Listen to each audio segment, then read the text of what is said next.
La Française, concepteur de solutions d'investissement alliant performance et durabilité, vous présente et plus encore.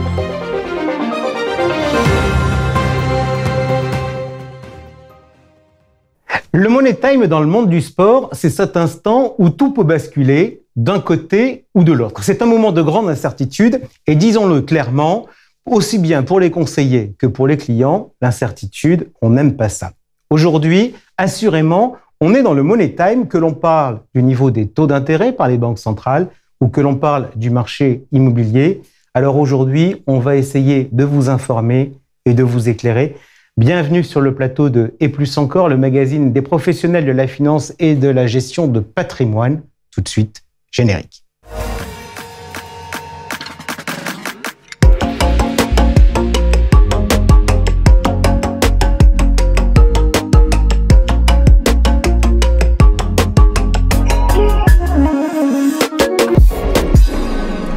Bonjour, ravi de vous retrouver. Il n'aurait pas été là, j'aurais dit que nous allions faire une émission binaire. C'est Georges Delataille que nous retrouverons dans quelques instants pour son journal décalé. Pourquoi une émission binaire? Parce que tout à l'heure, je vous disais qu'on était dans le Money Time, savoir de quel côté on va tomber, d'un côté ou de l'autre. Nous allons aborder ce sujet sur les deux principales classes d'actifs qui existent, c'est-à-dire d'une part les marchés financiers. Ce sera dans un instant avec Nadine Trémolière pour son point marché et d'autre part sur l'immobilier et notamment l'immobilier non coté et la pierre papier. Ce sera notre débat intitulé « L'heure de vérité ». A priori, on est censé passer une demi-heure sur ce débat, mais je crains que finalement, en pratique, on soit assez proche du titre du débat et qu'on y passe une heure. On attaque tout de suite en rentrant de plein pied sur les marchés avec le point marché. Nadine Trémolière, bonjour. Bonjour Jean-François. Directeur chez Primonial Portfolio Solutions. Point marché, on va tout de suite commencer, si vous le voulez bien, en regardant le tableau des taux d'intérêt et on va pour commencer se focaliser sur les taux courts. Ça monte très nettement depuis le début de l'année. Et j'aurais le sentiment que finalement les banquiers centraux ont un peu durci leur discours. Vous partagez ou pas? Pas complètement. Moi, je pense que le point le plus important, et c'est ça d'ailleurs qui a calmé, on va y revenir, les taux longs, c'est un peu la lisibilité. Ils sont très clairs. Ils ont dit on continue à monter. Au niveau de la Fed, on sent qu'ils hésitent encore un petit peu. Le dernier comité, ils n'ont rien fait. Donc, mais ils commencent à continuer à nous dire qu'ils vont continuer à monter. La BCE est beaucoup plus claire. Elle a encore du travail à faire parce qu'elle est un peu en retard par rapport à la Fed. Donc, je pense qu'il y a quand même cette lisibilité des banquiers centraux qui est relativement claire. Alors vous dites lisibilité, on a pour autant des réactions qui sont assez différentes lorsque l'on regarde les taux longs. On voit la ligne sur les taux longs américains. On est quasiment revenu au niveau de fin décembre, ce qui n'est pas le cas sur la partie européenne. Pourquoi ? Parce que je pense que les États-Unis avaient fait une partie du travail quand même en 2022, plus que la BCE, donc peut-être aussi cette lisibilité. On voit que les taux vont globalement, le marché attend que les taux se stabilisent autour d'un, on va dire 5,5, peut-être 5,75. Mais ça, c'est quelque chose qui a peut-être été un facteur qui a permis au taux long de se calmer par rapport à la BCE, où malgré tout, le taux terminal, on le voit pas trop, 4, 4,5, 5, voilà. Est-ce que malgré tout, il y a un peu moins de volatilité sur les marchés de taux? Oui, très clairement, la volatilité par rapport à notamment ce qu'on a connu en 2022, c'est énormément calmé. Et c'est ça qui a porté, on va y revenir, ce qui a beaucoup porté les marchés actions. Alors, avant de parler des actions, je voudrais qu'on fasse un dernier point sur la partie taux. Lorsque l'on regarde le tableau sur la partie high yield, on constate qu'on est à 400 points de base de spread. On vient quasiment de 500. Pourquoi ça se détend autant? L'appétit au risque. On sait que les spreads de crédit sont extrêmement liés au marché actions. Je veux dire, ce sont des entreprises qui émettent plutôt avec un profil plutôt risqué quand on parle de high yield. Donc effectivement, cet appétit qui est revenu, cet optimisme qui est revenu un petit peu sur toutes les places financières, ont bénéficié aussi au high yield. Allez, on passe maintenant à notre tableau du côté des actions. À la rigueur, j'ai envie de vous dire, on ne va pas regarder la couleur. Parce que depuis le début de l'année, le vert est largement dominant. On va surtout être impressionné par l'ampleur des chiffres, des performances à 2 chiffres sur les marchés développés. Qu'est-ce qui explique cette excellente tenue des marchés actions? Alors déjà, c'est un rebond par rapport à l'année 2022. Et puis peut-être, comme je le disais précédemment, le fait que les taux d'intérêt se soient calmés. Je pense que la volatilité excessive que l'on a connue en 2022 a énormément fait mal aux marchés actions qui ont besoin de connaître globalement leurs conditions à venir de financement. Et effectivement, le fait que ça se calme, ça a permis de peut-être faire rebondir de façon plus importante. Et puis on sait que fondamentalement, quand on le voit pas sur notre tableau, mais l'indice qui est le plus extraordinaire, c'est le Nasdaq 100, pas le composite, le 100, donc les 100 plus grosses valeurs dans le Nasdaq, qui est en hausse de près de 40%. On est à 39,7. Le Nasdaq lui-même est autour de 32%. Donc on voit qu'il y a eu cette embellie qui a été portée par tout ce qui est sociétés technologiques, notamment l'intelligence artificielle, qui a bénéficié un petit peu à toute la cote. Donc si on regarde notre tableau, quand on regarde la performance du marché américain par rapport au marché européen, on voit qu'il fait mieux. Vous nous dites que ce n'est pas un problème géographique, c'est un problème sectoriel? Oui, je pense que c'est un problème sectoriel, comme on l'a connu en 2022. Là, entre guillemets, l'Europe avait bien marché sur le premier trimestre, est en retard sur le second trimestre, de par le fait qu'effectivement, l'explosion de toutes ces valeurs technologiques qui ont porté le S&P. On a beaucoup parlé de la Chine dans nos précédentes émissions. Depuis 2 émissions, je voudrais qu'on fasse un petit zoom sur les small caps. Les small caps, elles sont à la ramasse, elles progressent, mais clairement moins que les large caps. Qu'est-ce qu'il faut en penser? Et est-ce que ça commence, le décrochage commence à recréer de l'opportunité? Oui, alors le point positif, c'est que quand on regarde les États-Unis, je crois qu'on l'avait dit la dernière fois, on s'est aperçu que le Russell 2000, donc les 2000 valeurs intégrant beaucoup de small cap, était globalement à 0 contre un S&P qui valait autour de 10. Et au mois de juin, on a eu un rebond significatif du Russell 2000 qui prend 8%. Donc c'est peut-être un premier signal venant des États-Unis que la cote, les investisseurs commencent à se préoccuper peut-être plus des petites sociétés, avec peut-être la récession étant moins prégnante à très court terme, vont se réintégrer dans les portefeuilles des petites sociétés. On n'a pas vu encore ce phénomène en Europe, où on a quand même cette sous-performance marquée des petites capitalisations par rapport aux grandes. Et effectivement, c'est peut-être un secteur dans lequel, rappelez-vous, il y a 2 mois, on les avait renforcés d'ailleurs dans nos portefeuilles.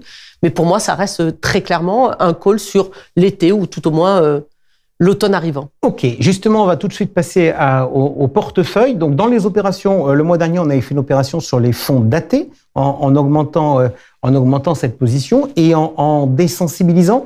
C'est un profil équilibré. Vous diriez que c'est un équilibré prudent, un équilibré équilibré ou un équilibré dynamique?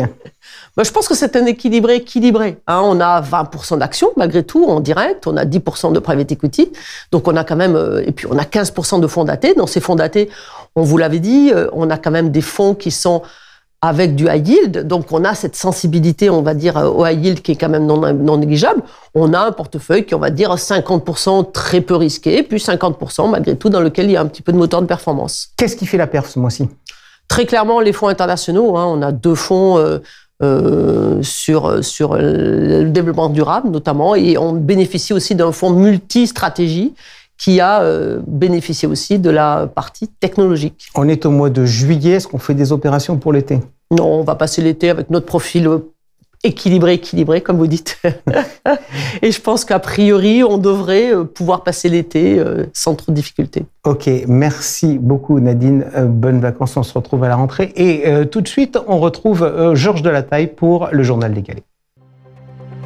La Française, concepteur de solutions d'investissement alliant performance et durabilité, vous présente le Journal décalé.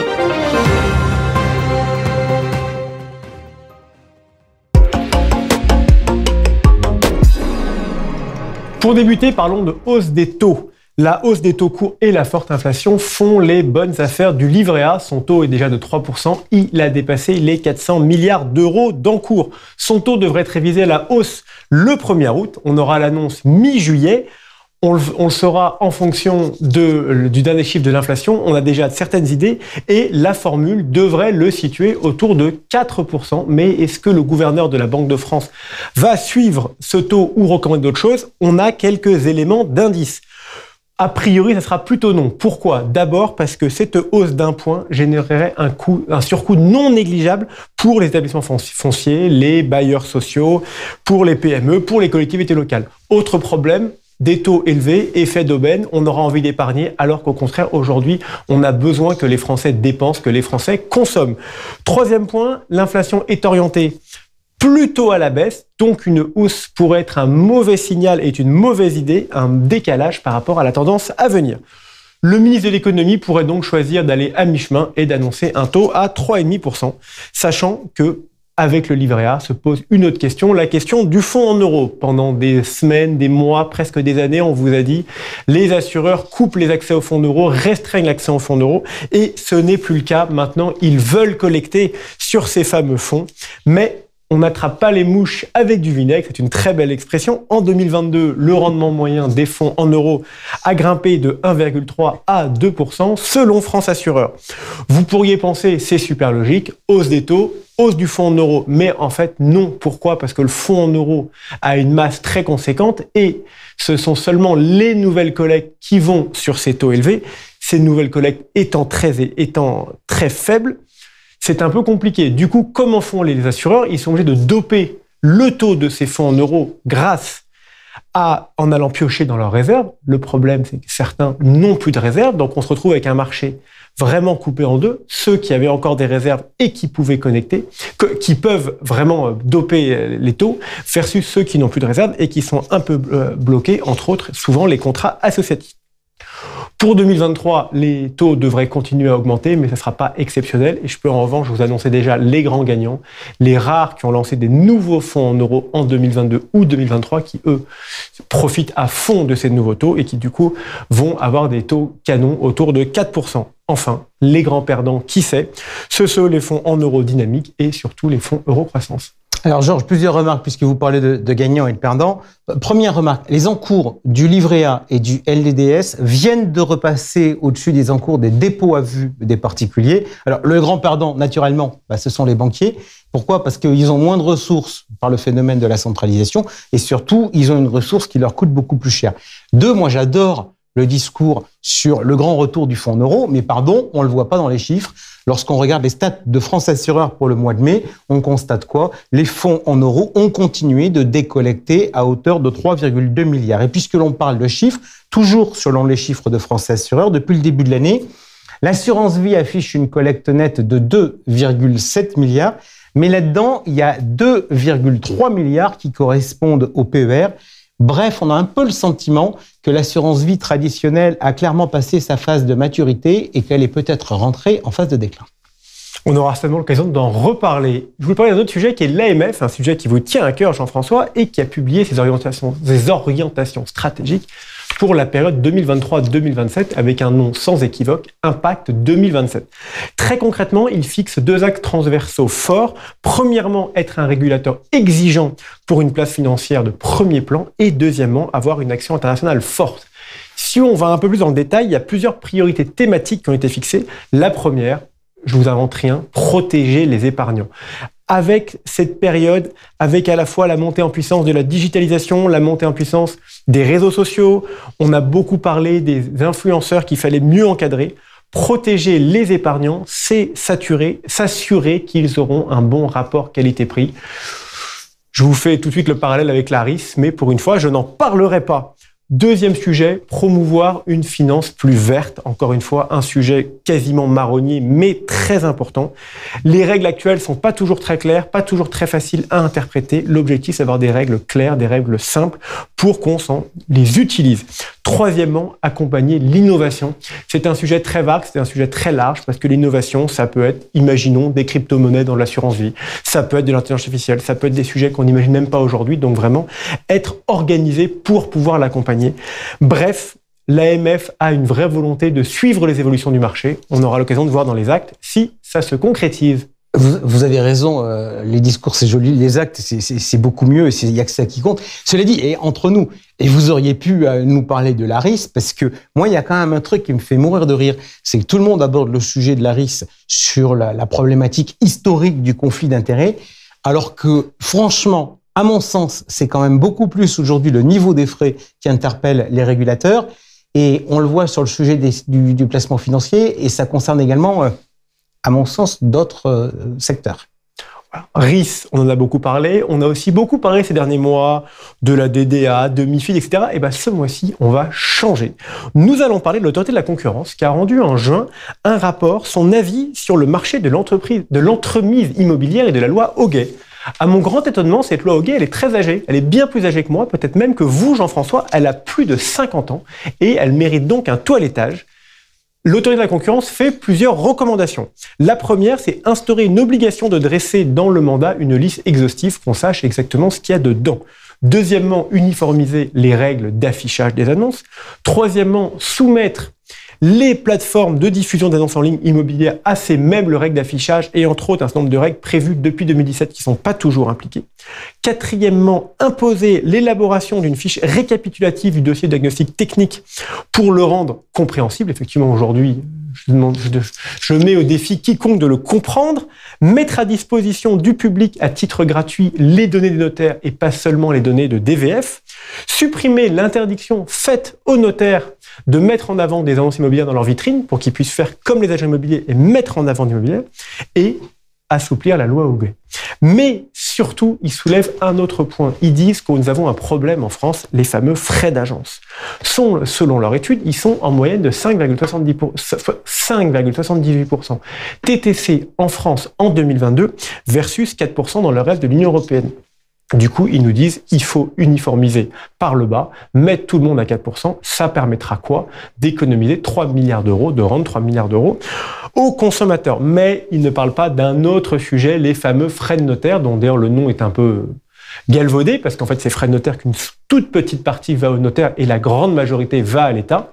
On est plutôt entre 5 et 7%. Et ces frais-là, on ne dit pas qu'il faudrait les diminuer parce que ça serait diminuer les impôts. On verra maintenant ce que fait le gouvernement. Merci beaucoup, Georges, de votre délicatesse sur mon âge. Mais je crains malheureusement qu'à l'époque où naquit la loi Hochet, j'avais dépassé l'âge des Hochets. Tout de suite, notre débat.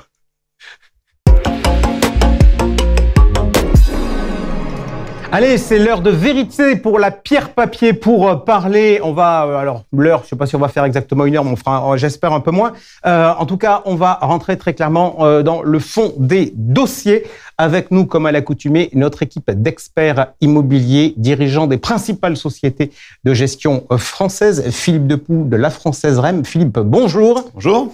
À côté de vous, Marc Bertrand, directeur général d'Amundi Immobilier. Marc, bonjour. Bonjour Jean-François. Ça, c'est de l'autre côté de la table qui n'a pas de cravate et du côté de la table qui a une cravate. Nous retrouvons Grégory Frappé, le président du directoire de Primonial REM France. Bonjour. Et à côté de lui, Éric Cosra, le président du groupe Perial. Bonjour Jean-François. Allez, on commence, si vous le voulez bien, par là où on s'était quitté la fois précédente. Vous pouvez d'ailleurs regarder l'émission en replay sur Et Plus Encore et sur YouTube.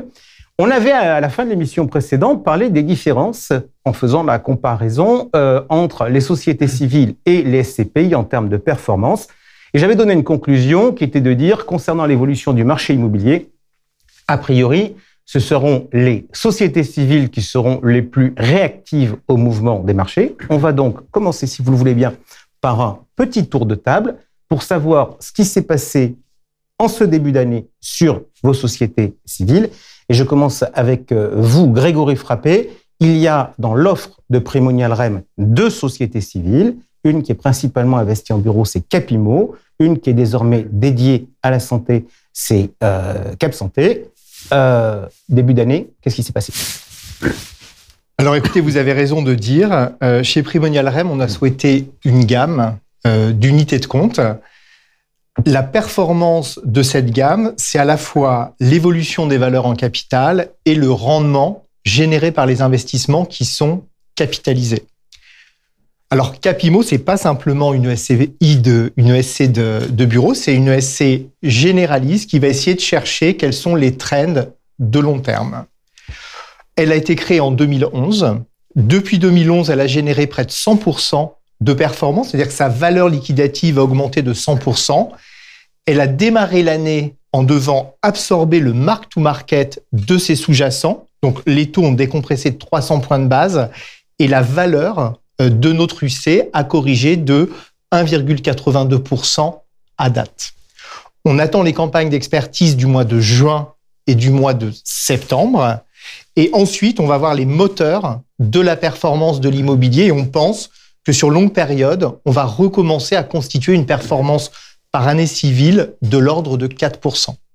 Donc, on a un produit de fonds de portefeuille, près de 7 milliards d'euros, avec 5% de liquidité à l'intérieur du fonds.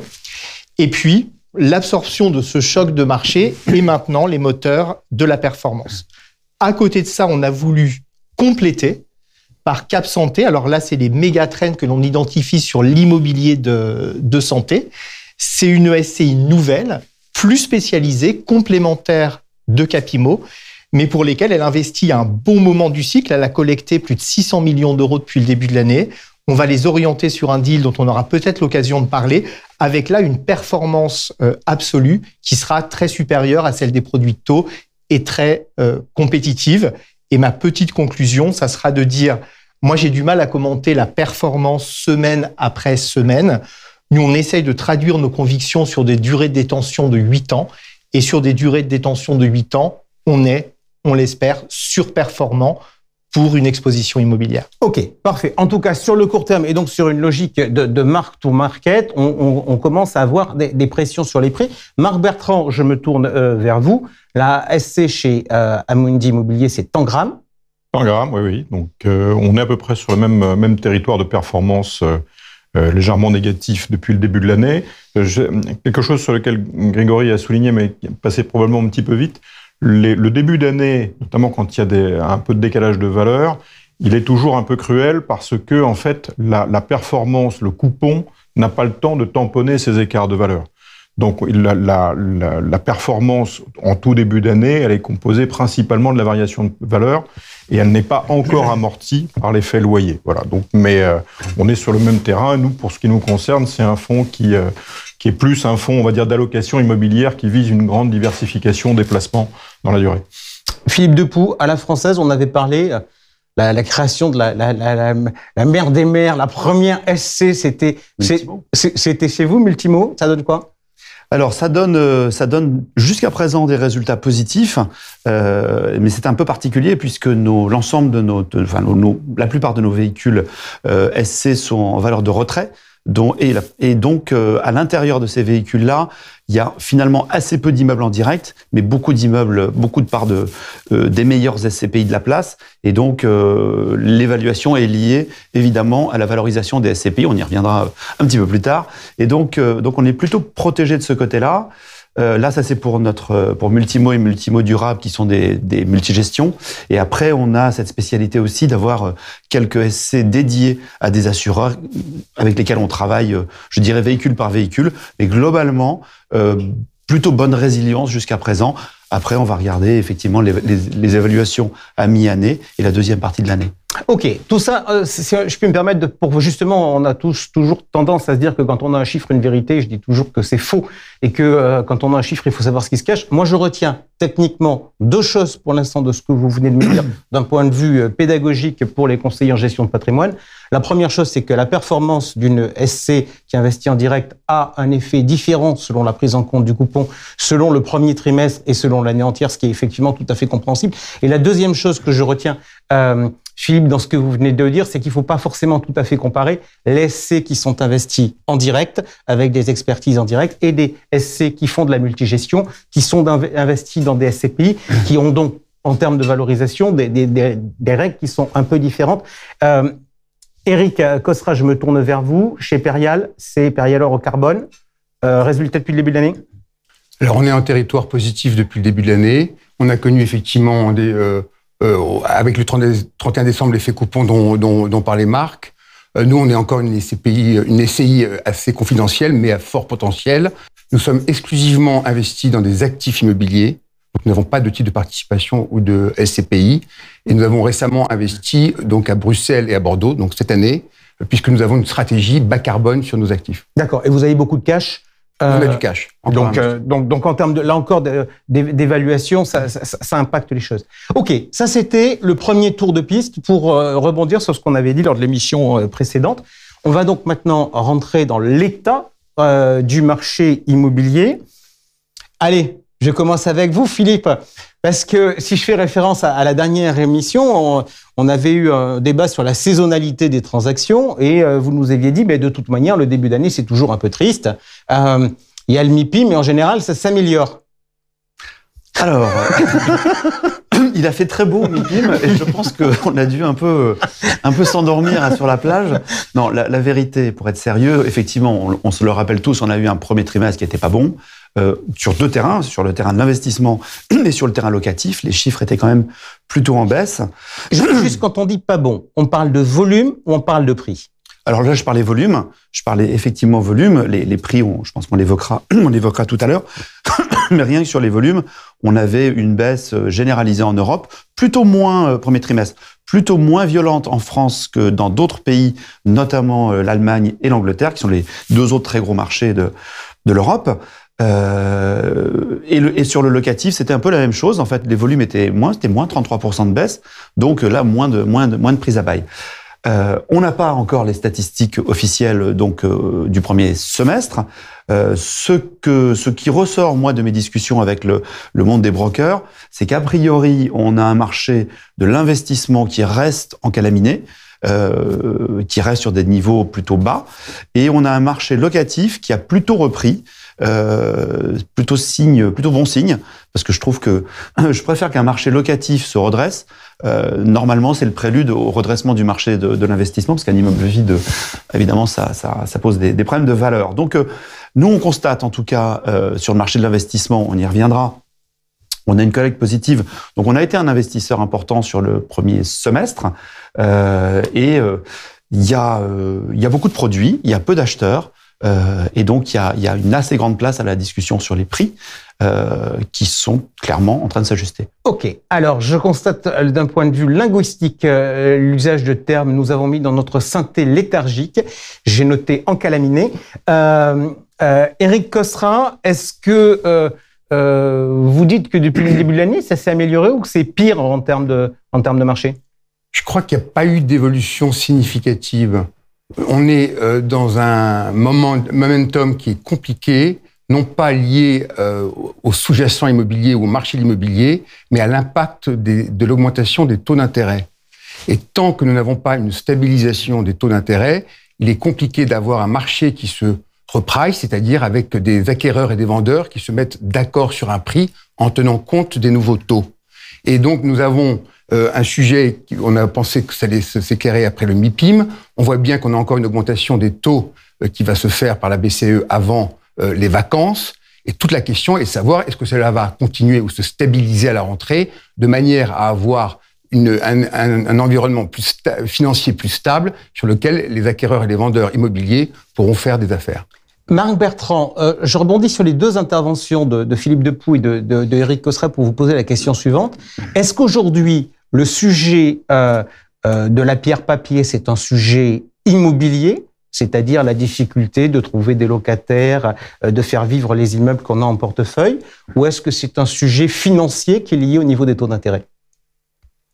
C'est essentiellement, très très très majoritairement un sujet financier, c'est-à-dire que c'est bien la hausse des taux qui est en train de se propager à l'immobilier, avec l'effet retard, atténué parce qu'il y a des phénomènes d'indexation, loyer, etc. Mais c'est bien ce phénomène-là qui produit son effet sur les prix. Je dirais, dans un prix qui se forme généralement, on va dire, par capitalisation d'un revenu, donc c'est un loyer net divisé par un taux de capitalisation, qu'on vient de souligner que le loyer, aujourd'hui, il est stable. Les revenus sont stables. C'est-à-dire qu'il n'y a pas... oui, on a à certains endroits un peu plus de vacances, oui, mais à d'autres endroits, on a de l'indexation. Mais au global, tout ça forme une stabilité des revenus. Ce qui bouge, c'est le dénominateur, c'est le taux. Voilà.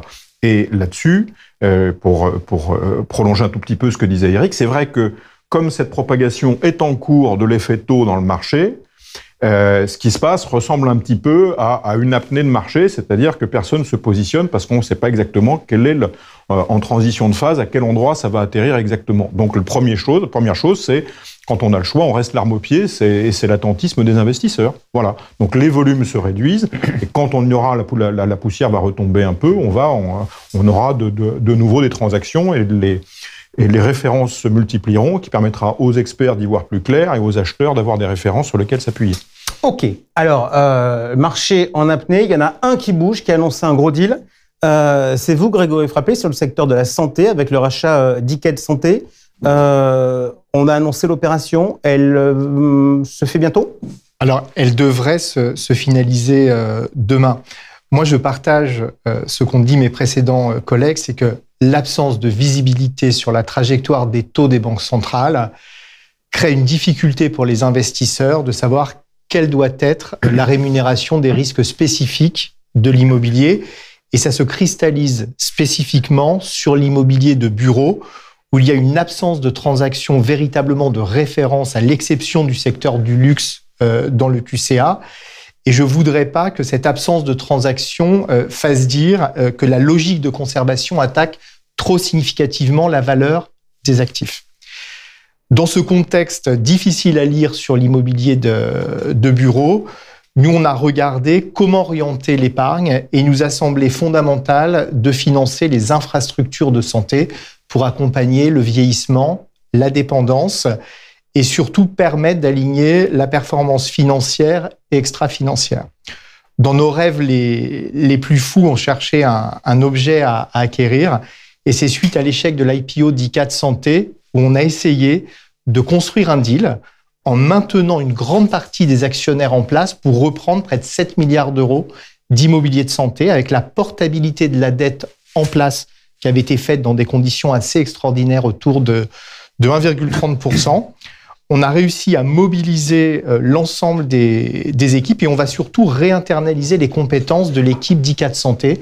C'est près de 40 collaborateurs et notre conviction, c'est qu'on va être sur des niveaux de cash and cash très élevés, autour de 8% avec l'effet de levier, et qu'on aura une résilience de la valeur des cliniques, ce qui nous permet de se dire, on entre à un moment du cycle où on a de la visibilité sur les valeurs et de la visibilité sur les cash flows. Je vous entends, ça veut dire que vous êtes en train de nous dire, vous gardez des actionnaires qui étaient présents, donc ça veut dire que vous ne rachetez pas tout, et je vais poser la question différemment, c'est quels sont les supports qui rachètent? Parce que c'est pas l'entité primoniale, j'imagine que c'est pour le compte de tiers. Toujours pour compte de tiers.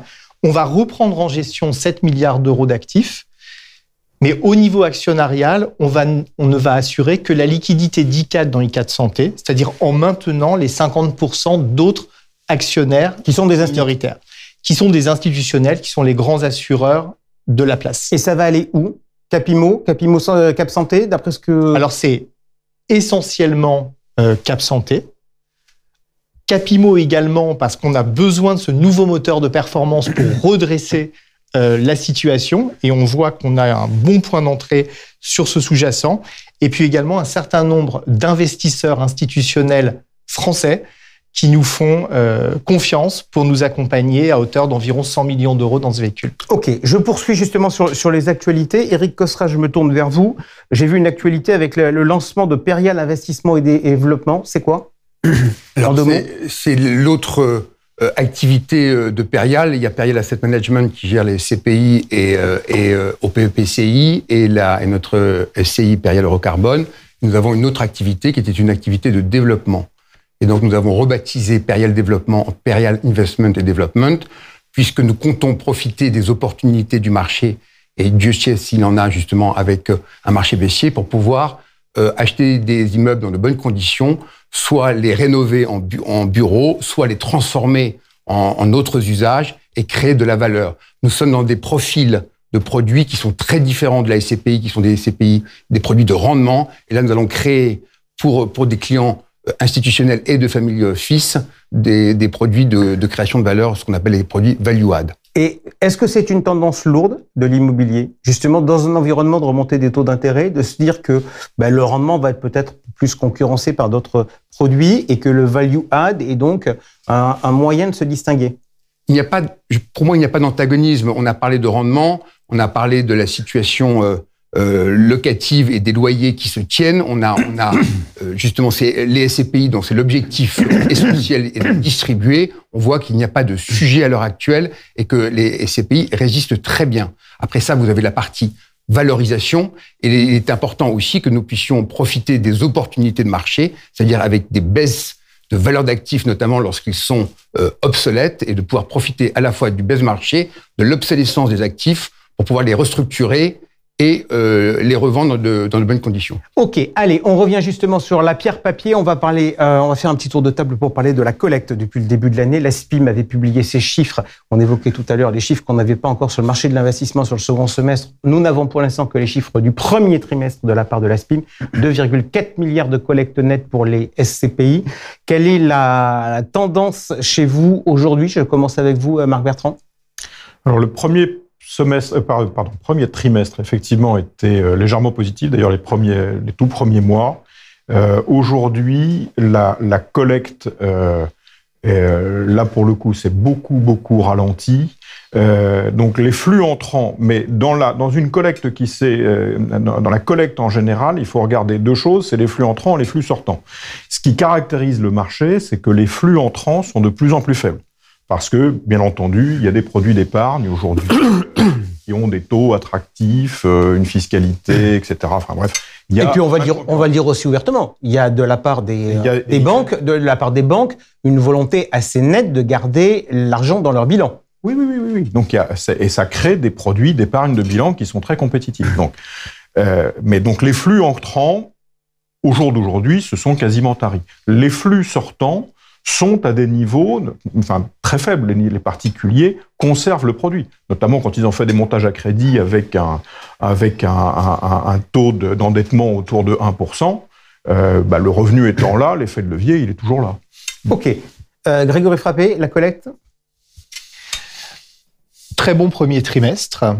Je vois en revanche une collecte qui choisit ses produits. Donc nous, on a toujours eu des produits thématiques. Toujours un engouement assez fort sur l'immobilier de santé. Sur nos autres classes d'actifs alternatives, l'hospitality et le résidentiel, on voit également des produits qui s'installent. Mais en revanche, sur le commerce et le bureau, on voit moins de flux entrants en termes de collecte. Après, je souscris complètement à ce qu'a dit Marc sur le fait que les gens qui sont en stock, au final, sont assez satisfaits de leur rendement. On a des particuliers qui sortent pas plus que davantage, quelques demandes d'institutionnels ponctuelles pour sortir de certains produits, pour aller eux-mêmes chercher de la liquidité, et puis des enjeux de gérer finalement cette congruence entre les flux entrants et les flux sortants. Philippe Depoux, la Française? Alors, pas très loin de mes petits camarades. En fait, on a été au premier trimestre sur les chiffres SPIM, moins 10%. C'était à peu près ça par rapport à l'année dernière. Je rappelle quand même, l'année dernière était une année record. Hein. C'est pas pour se cacher derrière son petit doigt. Donc là, à mi-année, j'ai regardé un peu les chiffres là avant d'arriver. En fait, on va dire, pour faire à peu près simple, on est à 80% en collecte SCPI de notre chiffre de l'année dernière. Encore une fois, l'année dernière étant une année record, le système tient, comme le disaient Marc et Grégory, les particuliers ne sortent pas. Les particuliers sont même toujours là. Quand on regarde la structure de la collecte, les particuliers sont là. Nous, on a un système un peu particulier à la française, c'est qu'on a le moteur du groupe Crédit Mutuel, qui est un moteur qui n'était pas un moteur extraordinairement puissant dans notre collecte. On n'en avait pas forcément très besoin. Aujourd'hui, ce moteur, il est bien là. Et le groupe Crédit Mutuel est en train de développer la partie, je dirais, donc captive, si je peux dire, de notre collecte. Ça, c'est très, très important.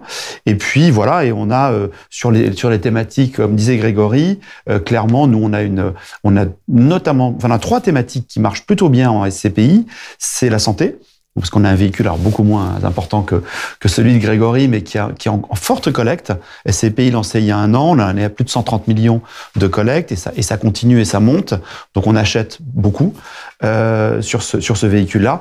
Les véhicules, le light industrial, les locaux d'activité, c'est un marché qui fonctionne bien. On collecte beaucoup et on investit dessus. Et l'Europe. Alors l'Europe en jonglant entre les différents cycles des différents pays, et notamment l'Angleterre, qui est probablement le bon moment pour aller y acheter. Donc voilà, globalement, cette situation-là, et effectivement, je crois que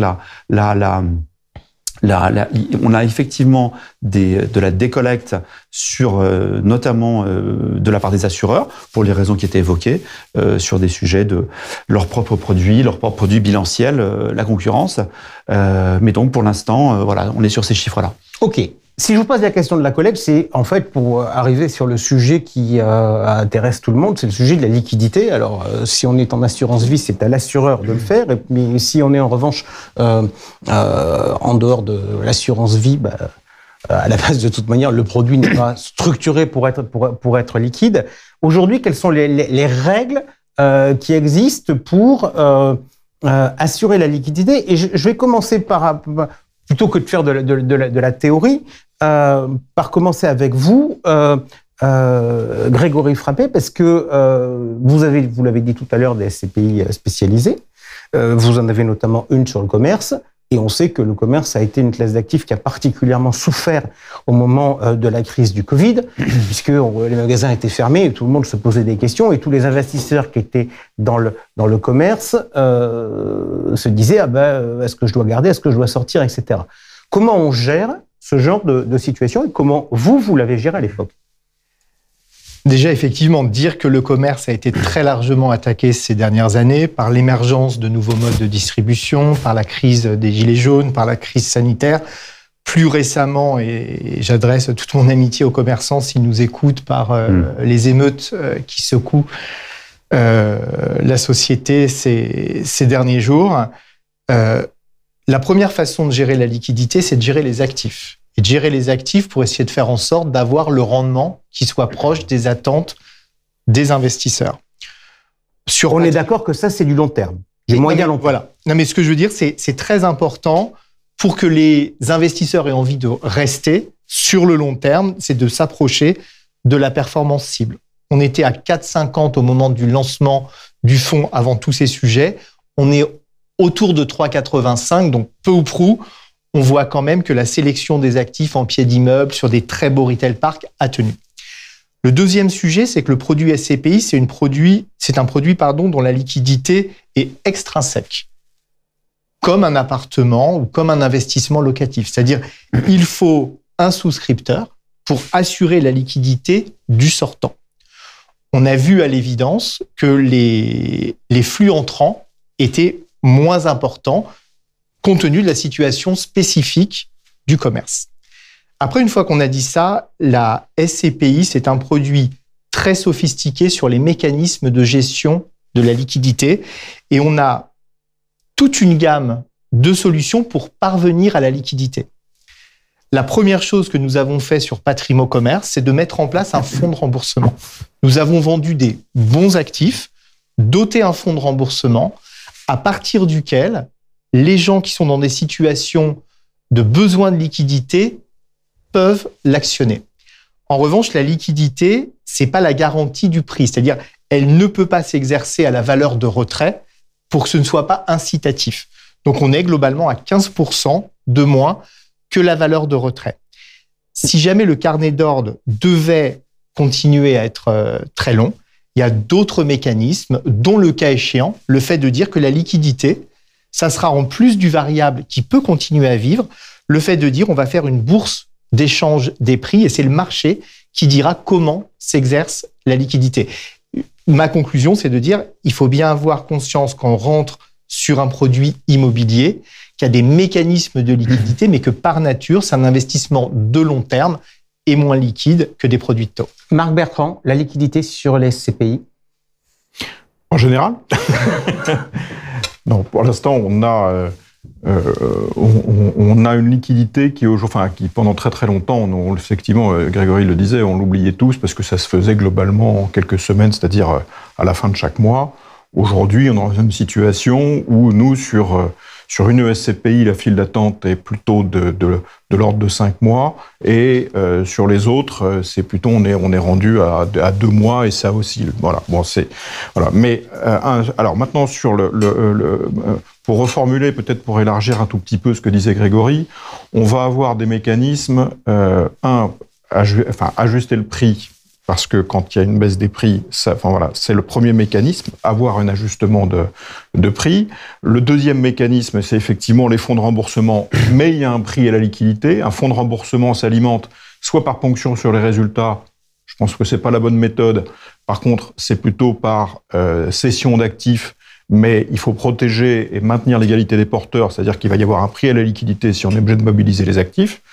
Et le troisième, le troisième grand mécanisme, c'est de pouvoir suspendre la variabilité du capital et d'assurer une liquidité pour ceux qui le souhaitent. Voilà. Et ça. Donc ça, c'est revenir au fonctionnement, grosso modo, qui existait sur les SCPI à capital fixe, c'est-à-dire où il y a ce qu'on appelle un carnet d'ordre, comme à la bourse, avec des acheteurs, des vendeurs, et puis qui chacun présente son prix, et puis quand on est d'accord sur le prix, on tape dans la main et on fait la transaction. Voilà, ça, comment dire, c'est, on va dire, des ordinateurs qui se tapent dans la main, ça reste assez peu... ça reste assez discret comme enthousiasme. Mais là, après, c'est pas exemple-conséquence, notamment parce qu'il y a des frottements de droits d'enregistrement quand on est dans cette méthode-là. Mais c'est une méthode qui a la particularité de ne pas mobiliser l'actif. C'est-à-dire de ne pas déstructurer. On protège le fonds, mais on procure de la liquidité à ceux qui en ont besoin. Je crois qu'il faut toujours avoir en tête que quand on a un placement, il faut pouvoir le réaliser. Et après, il peut y avoir des conditions de marché dans lesquelles on peut le réaliser, mais c'est notre devoir de société de gestion que d'offrir une liquidité. Alors, on peut pas promettre qu'elle soit au mois, le mois, parce qu'il y a des périodes qui sont plus compliquées, mais il faut organiser une liquidité on va dire décente pour ceux qui ont besoin de leur épargne. Ok, donc là on est en train de, de faire de la pédagogie, puisque on voit bien qu'il n'y a pas de mouvement aujourd'hui sur les sorties de parts. Là on est en train de voir comment on peut traiter les sortants. Il y a une question qu'on peut aussi avoir, c'est comment attirer de nouveaux investisseurs. Vous avez évoqué tout à l'heure la solution de baisse du prix de la part. Chez Perial, vous avez des solutions pour attirer les investisseurs ? Alors d'abord, nous avons attiré des investisseurs. Donc pour répondre à la question que tu ne m'as pas posée sur la collecte, nous avons réalisé 200 millions d'euros de collecte chez Perial donc au premier semestre. C'était une baisse significative par rapport à l'année dernière, mais qui nous permet de voir en tout cas que le marché a changé et que nous n'avons plus de pression d'investissement avec une collecte significative qui arrive. Et donc, comme il n'y a pas de pression sur investissement, on va être plus sélectif. Et la décision que nous avons prise à compter du 1er juillet pour toutes les nouvelles souscriptions, c'est que nous avons réduit le délai de jouissance de 50%, de moitié. Il était de 6 mois, il passe maintenant à 3 mois pleins, ce qui va permettre aux nouveaux entrants, aux nouveaux associés, de profiter et de bénéficier de leurs dividendes le plus rapidement qu'auparavant. Ok, donc ça veut dire qu'auparavant, quand on achetait une SCPI qui est un produit de long terme, on se disait que si le rendement de la première année c'était 4%, comme il y avait un délai de jouissance de 6 mois, en fait on n'en touchait que 2. Là maintenant, on va en toucher 3. Exactement. Et en ce qui concerne le profil de notre collecte, ce qui fonctionne chez Perial, c'est que c'est notre SCPI diversifié. C'est-à-dire qu'on voit également que les épargnants ont plus confiance dans la société de gestion pour aller chercher les opportunités, qu'elles soient sectorielles ou géographiques. Et ça, c'est un changement par rapport aux SCPI thématiques d'auparavant. Ok. Pardon, aujourd'hui, en fait, on va peu parler des produits, mais on va beaucoup parler technique. Mais parce que la situation impose de bien connaître et de bien comprendre tous ces mécanismes. Je voudrais maintenant qu'on fasse un tour de table. Je me mets à votre place. Quand vous collectez, vous nous l'avez dit, en collecte nette positif, même si le deuxième trimestre a été plus compliqué que le premier, vous avez en fait 3 possibilités. Vous avez de l'argent, vous pouvez l'utiliser pour rembourser les gens qui veulent sortir. Donc ça, pour reprendre l'expression de Marx, ça permet de ne pas toucher à l'actif. Vous avez la possibilité de vous dire tiens, j'ai des dettes parce que vous avez tous de l'effet de levier et donc je vais les rembourser. Puis vous avez une troisième possibilité, c'est d'investir. Comment vous gérez les uns et les autres ces différentes possibilités? Grégory Frappé. En regardant parmi les solutions que vous mettez sur la table, quelle est celle qui va être le plus favorable à la fois à la performance du fonds et à sa liquidité? Aujourd'hui, la collecte additionnelle, déjà moi je la raisonne en collecte nette, c'est-à-dire que la première chose c'est de servir les sortants. Donc la décision, elle se fait sur la collecte brute moins les rachats égale collecte nette. Et le solde, aujourd'hui, peut être assez pertinent de l'affecter au remboursement de RCF, c'est-à-dire de lignes de crédit revolving qui avaient été mises en place pour anticiper l'effet dilutif de la collecte sur l'investissement. C'est-à-dire, hier, on avait une pression pour investir. Aujourd'hui, donc, nous, on va, petit 1, rembourser les RCF. Et petit 2 également, sanctuariser une partie de la collecte nette pour financer les travaux sur le patrimoine, parce qu'on ne va rien lâcher sur l'ISR, le SG et la performance. Et troisièmement seulement, on ferait des investissements. Donc c'est servir les rachats, rembourser les lignes de crédit et surtout investir dans notre patrimoine. Philippe Depoux. Alors clairement, j'écarte pour l'instant le sujet de la dette parce on est en fait assez peu endetté, mais je l'avais déjà dit, on est assez peu endetté à la française sur nos véhicules SCPI et on est surtout endetté sur des durées assez longues. On a finalement assez peu de lignes court terme, donc c'est pas le sujet. Aujourd'hui, c'est pas celui-là le sujet. Le sujet, il est à l'investissement. Alors, je reprends les propos de Grégory sur le patrimoine, c'est crucial. Il faut verdir le stock. Hein, le flux, on gère en achetant propre et en vendant ce qu'on peut vendre qui est moins propre. Par contre, sur le stock, il y a un gros boulot. Et donc, on dépense de l'argent sur les immeubles. Et c'est de l'argent qui est plutôt, on va dire, un peu compliqué dans les chiffres à mettre, mais on le fait. Parce que c'est absolument nécessaire et indispensable. Et ensuite, on investit. Et cet investissement, on investit dans les nouveaux actifs relatifs. Je le disais tout à l'heure, on a pas mal collecté sur l'année, on a pas mal investi.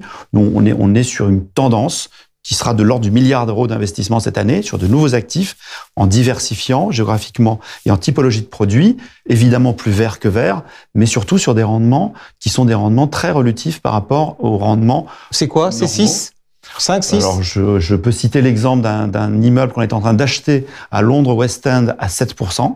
Je peux citer un immeuble de bureau dans Paris Intramuros à plus de 5, évidemment, toutes les caractéristiques qui vont bien. De la santé, le produit étant très demandé, les prix sur la santé restent relativement élevés et donc les taux de rendement relativement bas. Mais là, c'est une autre stratégie qui est petit à petit de constituer notre SCPI sur la santé. Donc voilà, plutôt de l'investissement vert et de nouveaux actifs, et évidemment, jouer la carte du collecte brute, collecte nette, et évidemment satisfaire les sortants. Éric Cosserin. Je crois qu'il y a deux sujets. Il y a effectivement la collecte et puis il y a la valorisation. En ce qui concerne la collecte, elle vient pour rembourser les sortants. Ils ne sont pas nombreux chez Perial, en tout cas il n'y a pas de particuliers qui désirent vendre, on a juste quelques fonds de fonds qui désirent liquider leur position. Donc on consacre une partie de cette collecte à ce remboursement-là, également aux prêts à taux variable que nous avions mis en place justement par anticipation justement d'une collecte qui a été moins importante depuis le début d'année. Et puis après ça, nous sommes en attente pour les investissements, là aussi de regarder, nous sommes plutôt observateurs sur le marché, même si nous réaliserons quelques acquisitions, de manière à voir un petit peu comment vont se dérouler les opportunités en Europe. Et puis après ça, il y a la partie valorisation. C'est-à-dire que nous avons, nous, des CAPEX, donc on a un budget gros travaux significatifs que nous actionnons de manière régulière chaque année pour à la fois donc rénover les immeubles et surtout les mettre aux nouvelles normes environnementales, que ce soit dans la décarbonation ou dans la réduction de la consommation d'énergie. Marc Bertrand, la stratégie chez Amundi. Ouais, beaucoup de choses ont été dites. Oui. Alors moi, je vais vous poser une question. Si vous considérez beaucoup de choses ont été dites, plutôt que de répéter, moi, je suis un épargnant ou un conseiller d'épargnant et je dois me justifier auprès d'un épargnant. Qu'est-ce que je lui dis quand j'entends dire que mon épargne, qui est dans une SCPI et qui est là pour acheter de l'immobilier, on me dit qu'il y a des opérations à faire, qu'il y a des trucs intéressants parce qu'il y a une décompression des taux et qu'il y a des choses à faire, on me dit, bah ouais, mais on va utiliser ton pognon pour rembourser des crédits. C'est rentable ou pas, ça? Mais d'abord, il n'y a pas forcément de réponse à 100% dans un sens, dans l'autre, etc. Donc c'est rembourser des crédits par anticipation quand ils sont à 1%, c'est pas tout à fait rationnel. Voilà. Donc, par contre, rembourser un crédit quand le crédit passe de 1 et que son renouvellement est à 5 et des poussières, là, ça commence à être un peu plus rationnel. Parce que on peut acheter un immeuble à 5,40, mais compte tenu, effectivement, des droits d'enregistrement, etc., on peut avoir en plus des frais sur cet immeuble-là, alors que rembourser un crédit qui arrive à échéance et éviter de payer 5 net, bah c'est un emploi très rationnel de la ressource.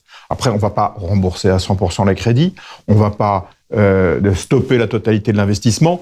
tout est à faire quand même de dosage là-dedans. J'ajouterais d'ailleurs, pour terminer, que quand on investit, c'est pareil quand on va investir dans les immeubles. Il y a des immeubles dans lesquels on va investir parce que, oui, il faut le verdir, mais c'est aussi parce qu'on a la conviction qu'il va y avoir une bonne élasticité du loyer aux travaux qu'on va réaliser.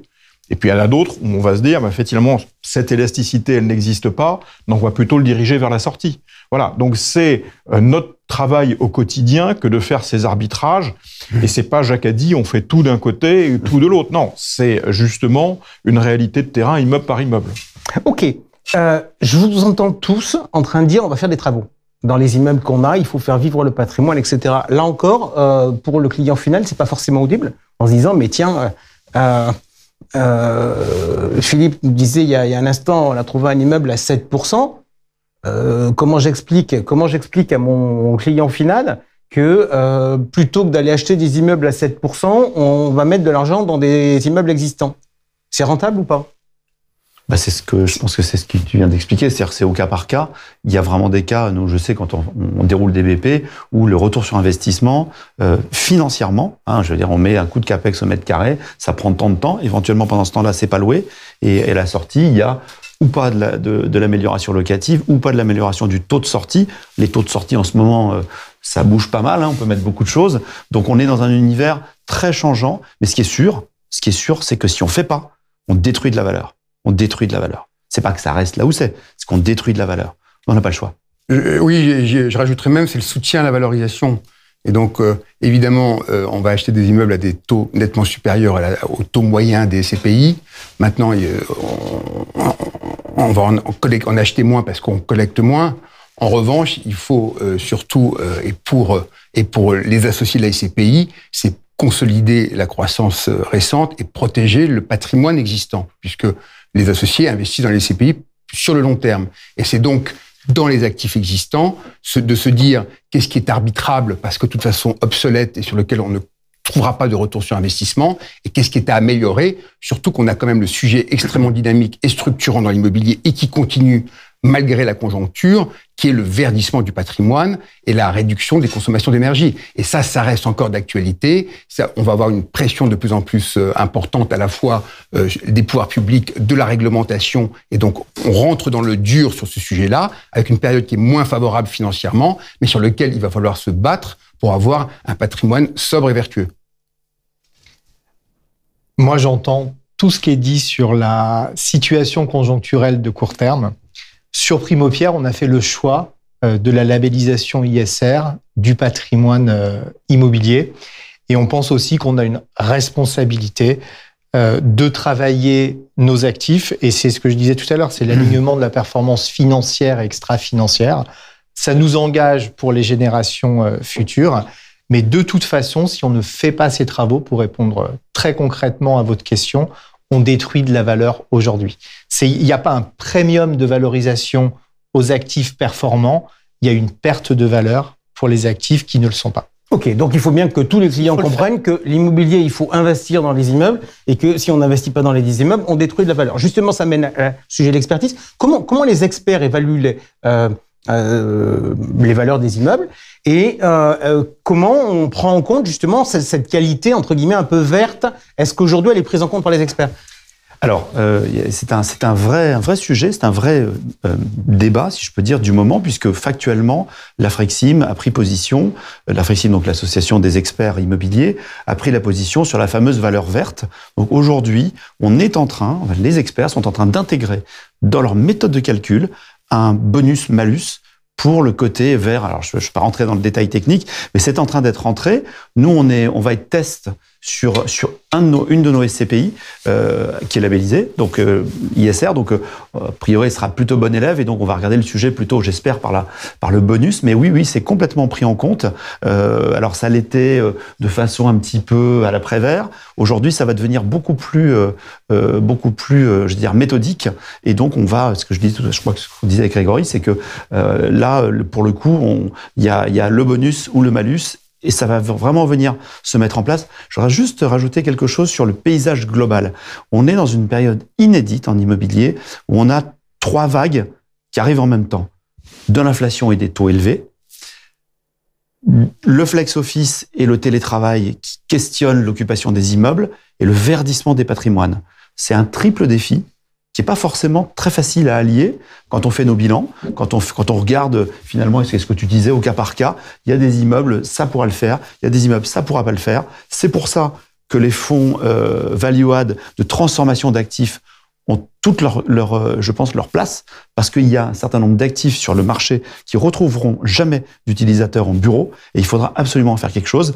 À force de tourner autour du sujet, on va finir par y arriver. Alors, on va venir à un sujet qui va être la suite, qui va être l'atterrissage des valeurs. Je pense que l'atterrissage des valeurs immobilières, la baisse des valeurs, va permettre d'envisager un certain nombre d'optiques différentes sur les immeubles, et ça rejoint la valeur. Ok, la baisse des valeurs, on va essayer de comprendre. Je viens vers vous, Marc. Tout à l'heure, je vous ai posé la question en disant, est-ce que finalement le sujet de la pierre-papier est plus un sujet immobilier que financier? Et vous m'avez répondu financier. Est-ce que dans ce cas-là, pardon, je vais faire un parallèle avec une obligation. Une obligation, la plus sensible à l'évolution des taux d'intérêt, c'est celle qui a le taux le plus faible. Parce qu'un point d'augmentation des taux d'intérêt va plus perturber un titre qui est à 0 qu'un titre qui est à 8 ou 9%. Est-ce que si je raisonne comme ça veut dire qu'en termes de valeur d'expertise, c'est les valeurs qui affichent les taux de rendement les plus faibles, autrement dit les actifs de meilleure qualité, qui vont le plus souffrir? Il y aura une logique, c'est pas tout à fait aussi simple comme ça, parce que les actifs les plus centraux, effectivement, la décompression brute du taux se voit plus, mais c'est aussi les actifs qui supportent mieux et dont l'indexation du loyer, l'inflation des loyers se répercute le mieux. Donc, oui, ils ont une augmentation du taux, mais oui, il y a un phénomène d'atténuation. Je pense au quartier central des affaires. La décompression du taux n'est pas du tout comparable à celle que l'on voit sur les marchés financiers, c'est-à-dire que le taux ne sait pas. Il faut quand même remettre les choses à l'échelle. Les taux l'OAT, la décompression du taux, elle est de l'ordre de 250 à 300 points de base, alors qu'on est en train de parler d'à peine 100 points de base sur le taux du prime parisien. Donc il y a eu quand même un énorme amortissement. Pourquoi ? Parce que derrière, il y a de l'inflation des loyers qui permet de faire bouger le numérateur en même temps que le dénominateur. Voilà, ça c'est le premier point. Donc le deuxième point, c'est il est vrai qu'aujourd'hui, dans les expertises, les actifs les plus centraux, qui avaient le taux le plus bas, ont une décompression du taux qui est globalement comparable aux actifs périphériques. C'est-à-dire qu'on n'a pas vu encore, ce qui est un phénomène assez classique dans les marchés obligataires, d'abord une remontée, puis un écartement des spreads. Le écartement des spreads, et je rejoins parfaitement ce que vient de dire Philippe, sur un certain nombre d'immeubles, notamment de bureaux dans des localisations secondaires, vont faire une sortie de route locative. Et donc, l'écartement des spreads, là-dessus, il est devant nous. En clair, ils vont perdre de la valeur. Et ces immeubles-là, alors il n'y en a pas non plus pléthore dans les patrimoines, mais il y a des immeubles comme ça qui sont compliqués, et les experts ne savent pas aujourd'hui exactement quelle valeur mettre dessus. Voilà. Mais ça ne veut pas dire que la perte de valeur n'existe pas, n'a pas commencé. Ok, quelle valeur mettre dessus? Question sur les gros actifs. Pourquoi ? Parce qu'on voit bien que dans ce marché-là où la collecte diminue, où l'effet de levier est moindre pour les institutionnels, etc., il y a des sujets de liquidité sur les actifs. Et on se dit, l'endroit où c'est le plus difficile de faire des transactions, c'est les trucs qui valent très cher, c'est les gros trucs, c'est les gros morceaux. Le petit truc, à la rigueur, on arrive à trouver de la place. Quelle est votre réaction et comment les experts vont prendre ça en compte? Et déjà, je pense qu'il faut repartir du raisonnement de Marc. Il y a un effet de base sur la décompression des taux qui s'applique davantage sur les produits les plus corps.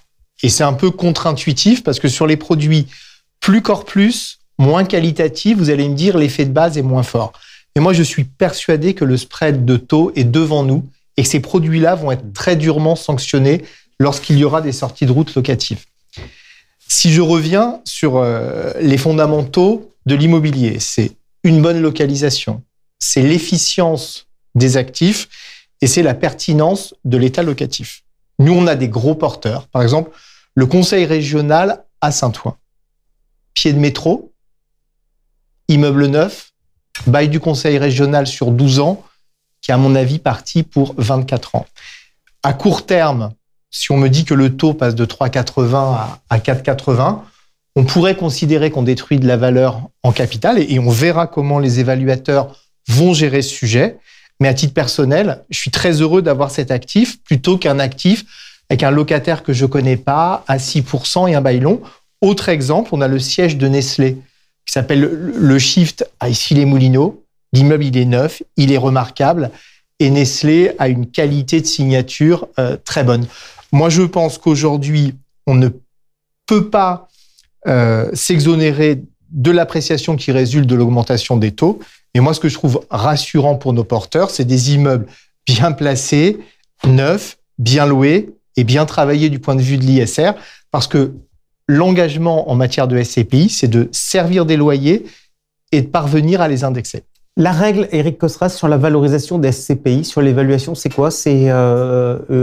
On disait que sur les SCI, c'était tous les trimestres. Sur les SCPI, c'est tous les ans? Tous les ans. OK. Tous les ans. Il y a un sujet avec les experts, notamment sur la partie environnementale. Pendant très longtemps, ils n'ont pas tenu compte dans leur valorisation justement des efforts réalisés pour pouvoir valoriser cet immeuble, valoriser l'immeuble sur les travaux notamment nécessaires pour pouvoir réduire la consommation d'énergie. Le sujet qu'on va avoir avec eux cette année, c'est que est-ce qu'ils vont sanctionner la valeur brune, c'est-à-dire de se dire les immeubles qui ne sont pas aux normes, ou est-ce qu'ils vont au contraire valoriser la valeur verte? Ça va être le sujet qu'on va avoir avec eux. Et bien évidemment, nous penchons beaucoup plus, notamment avec Perial qui est très engagé sur ces sujets-là, pour qu'ils puissent valoriser la valeur verte plutôt que d'être dans une politique de sanction. Vous êtes en train de nous dire que les valeurs d'expertise, c'est une fois par an, donc c'est fin d'année. Ça veut dire que rien ne va se passer d'ici la fin de l'année? Donc j'imagine que c'est une question. Alors, pour être très précis, les expertises sont à rythme annuel dans les SCPI et on peut avoir une expertise intermédiaire si, notamment sur rapport de la société de gestion et présentation de nouvelles expertises, notamment au conseil de surveillance. Donc c'est une procédure qui est faisable. Chez Amundi, nous avons choisi de faire réviser, de faire actualiser les expertises, donc de missionner les experts pour avoir une vue plus claire de la situation sur la base des expertises au 30 juin. On attend encore les résultats. OK. On va conclure parce que ça fait 50 minutes qu'on débat, mais j'ai encore quelques petites questions. Sur le fond, je vais me tourner vers vous, et en fait, c'est une question facile pour vous. C'est une question facile pour vous parce que vous venez de l'univers du côté. Est-ce que finalement, en se financiarisant, on dit toujours la pierre c'est solide, ça ne peut pas baisser. Est-ce que finalement, en se financiarisant, l'immobilier n'est pas devenu plus volatile? C'est la meilleure preuve, effectivement, c'est ce qui se passe aujourd'hui sur les foncières cotées. Il y a une volatilité qui, à mon sens, est largement exagéré par rapport à la valeur intrinsèque des actifs. On parlait de les valorisations, on a les mêmes problèmes, hein, les mêmes sujets locatifs, les mêmes sujets de travaux, les mêmes sujets de verdissement. Je pense qu'on a quand même affaire dans les foncières à des acteurs extrêmement responsables, à tous les bons sens du terme, et néanmoins ils sont sanctionnés, je pense, parce que taux d'endettement plutôt plus élevé que nous, donc on parle bien de financiarisation, hein, taux d'endettement beaucoup plus élevé que nous, probablement des sujets de valorisation qui ont été probablement plus prégnants pour les foncières cotées que pour les SCPI qui s'inscrivent sur une longue durée. Et donc, oui, cette financiarisation, elle atteint probablement ses limites, mais elle a quand même un tout petit peu sophistiqué aussi le marché. Elle a aidé à raisonner un peu à long terme. Typiquement, quand vous prenez les méthodes d'expertise et que vous prenez les 3 fameuses méthodes d'expertise, le prix au mètre carré, la comparaison et les discounted cash flow, je pense que pas grand monde vous dirait aujourd'hui que le discounted cash flow est quelque chose d'hérétique. C'est absolument nécessaire. Dans un paysage troublé, la comparaison des prix au mètre carré commence à perdre son sens.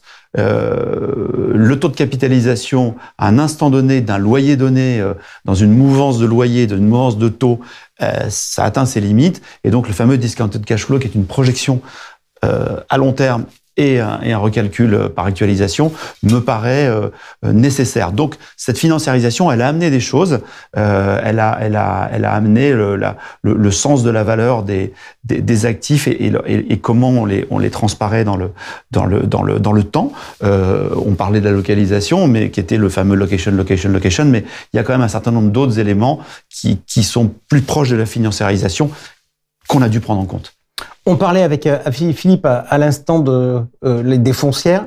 On en est très loin quand on regarde le fonctionnement des SCPI. On reste sur un produit qui reste très atypique, Grégory.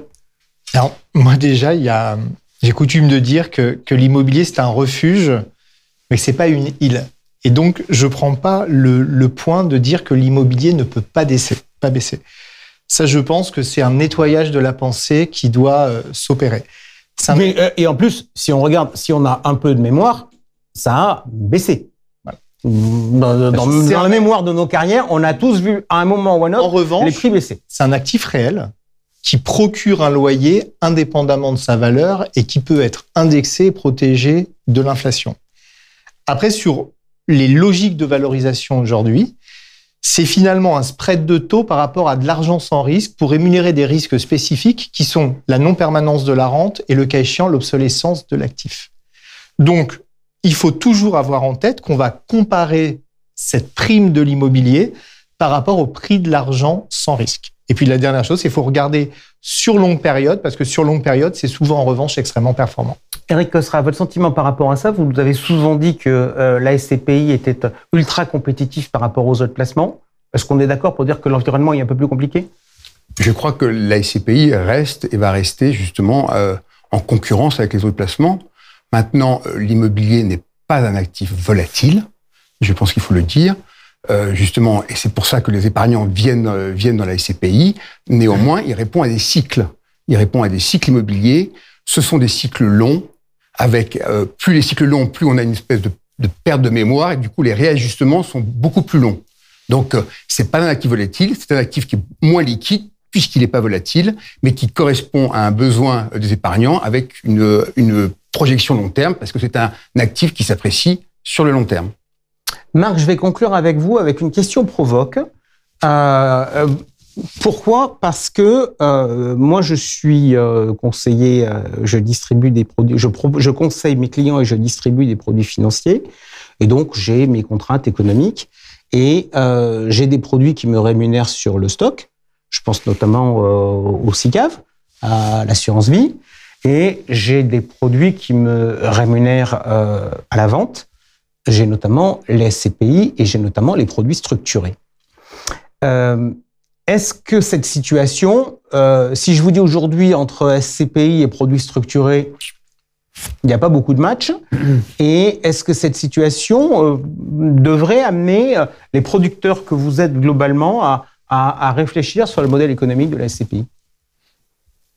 Le modèle économique, notamment de la rémunération à l'entrée, plutôt que sur le... Bon,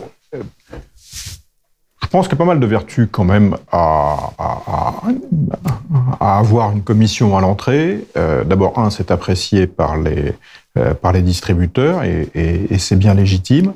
2, c'est un produit dont la distribution est encore et dont la souscription reste encore dans une bonne partie manuelle. Donc l'acte de vente est relativement complexe. Voilà.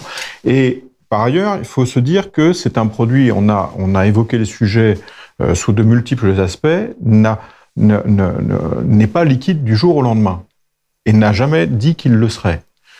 Dans un OPCVM, la rémunération du prescripteur, elle est versée pour beaucoup, on va dire à tempérament, sur l'encours, parce qu'il y a intrinsèquement une mission de conseil pour maintenir l'encours qui peut être cédé à tout moment. En SCPI, l'effort il porte surtout sur la vente, il porte beaucoup moins sur la fidélisation de l'encours parce que la vente n'est pas automatique, ni la liquidité n'est pas automatique du jour au lendemain. C'est aussi ça l'équilibre des choses. Voilà. J'ajouterais qu'il y a une vertu sur la SCPI qu'avoir une commission à l'entrée, ça permet d'avoir des frais de gestion qui reste dans une norme acceptable, parce que le calcul mental de savoir de combien est-ce qu'il faut sur l'horizon de placement de commissions de gestion supplémentaires pour créer la même rémunération pour le prescripteur, on arrive à un taux de frais de gestion par rapport au loyer qui est proprement inacceptable. Voilà. Dernière vertu importante, c'est que la SCPI, on l'a dit à plusieurs reprises, ce n'est pas un produit d'arbitrage, et que le fait qu'il y ait des frais à l'entrée participe de cette fidélité, parce que avant d'arbitrer, on va se dire, oui d'accord, mais est-ce que j'ai absorbé la totalité des frais? Il y en a qui veulent rajouter quelque chose? Non? Eh bien, parfait. 58 minutes que nous sommes ensemble. J'avais dit que j'avais fait ce clin d'œil sur l'heure de vérité, qui était donc cette émission qui devait être sur Antenne 2, je pense, animée par François-Henri de Virieux. Mais ça, je dis ça pour ceux qui ont connu et qui savent que les prix de l'immobilier peuvent baisser. Donc, pas ceux qui sont arrivés dans les 10 dernières années sur le marché. Mais en tout cas, c'est drôle. Parce que, vous voyez, l'échange qu'on a eu aujourd'hui m'a fait penser vraiment à cette émission où c'était un temps où les débats politiques étaient avec des sujets de fond, avec des explications. Pardon, on a parfois été un peu technique, mais en tout cas, on a essayé de dire le maximum de choses. En tout cas, une chose était certaine, c'est que ce n'était pas un match de punchline, comme malheureusement trop souvent le cas aujourd'hui dans les débats. Merci à vous tous d'avoir été avec nous sur cette émission. Bonnes vacances. On se retrouve à la rentrée au mois de septembre. Ciao.